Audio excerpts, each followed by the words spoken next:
بسم اللہ الرحمن الرحیم۔ السلام علیکم۔ امام اسمی فرماتے ہیں کہ ایک دن میں ایک آدمی کے پاس آیا۔ اس سے پہلے بھی میں اس کے پاس اس کی صحاوت کی وجہ سے آتا رہتا تھا، لیکن اس دن خلاف معمول اس کے دروازے پر ایک دربان کھڑا تھا جس نے مجھے اندر جانے سے روک دیا۔ اس نے کہا، باخدا اے اسمی، میں تجھ جیسوں کو اندر جانے سے روکنے کے لیے آج صرف اس دروازے پر کھڑا ہوں۔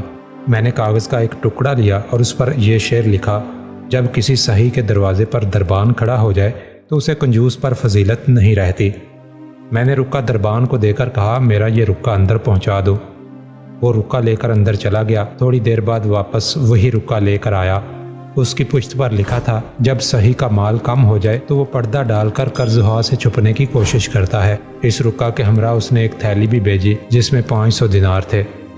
میں نے سوچا کہ آج امیر المومنین کو کوئی تحفہ ہی دے دوں اور انہیں یہ واقعہ بھی سناؤں۔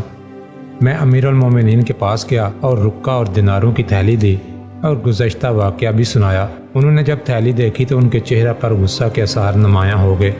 کہنے لگے، اس پر تو بیت المال کی مہر لگی ہے، فوراً اس آدمی کو پکڑ کر میرے حوالے کرو جس نے تمہیں یہ تھیلی دی ہے۔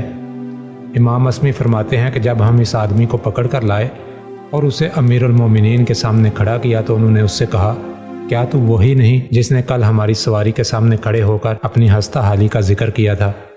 آج اسمی ایک شعر لے کر تیرے پاس آیا اور وہ تھیلی تو نے اس کو پکڑا دی۔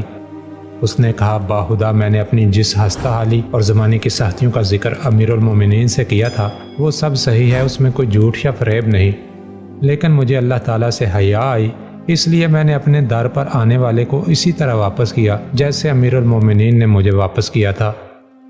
امیر المومنین نے کہا، تو کیا خوب جوان ہے، خدا کی قسم کسی عرب ماں نے تو اس سے زیادہ صحیح نہیں جنا ہوگا۔ پھر امیر المومنین نے اسے 1000 دینار دینے کا حکم دیا۔ اسمی کہتے ہیں، میں نے کہا، امیر المومنین مجھے بھی دیجیے۔ میری بات پر وہ مسکرائے۔ پھر میرے متعلق بھی انہوں نے مزید 500 کے ساتھ 1000 پورا کرنے کا حکم دیا اور اس آدمی کو اپنے مخصوص لوگوں میں شامل کر لیا۔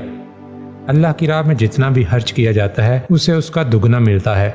صحیح بندے کا مال کبھی کم نہیں ہوتا بلکہ بڑھتا ہے۔ در حقیقت وہ کبھی گھاٹے میں نہیں رہتا۔ دنیا اور آخرت دونوں میں اس کو صحاوت کا برابر اجر ملتا ہے۔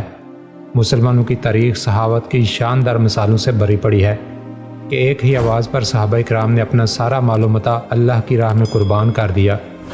اللہ ہم سب کو بھی دوسروں کی مدد کرنے کی توفیق عطا فرمائے۔ دوستو، اگر ویڈیو پسند آئے تو لائک، شیئر اور کمنٹ ضرور کیجیے۔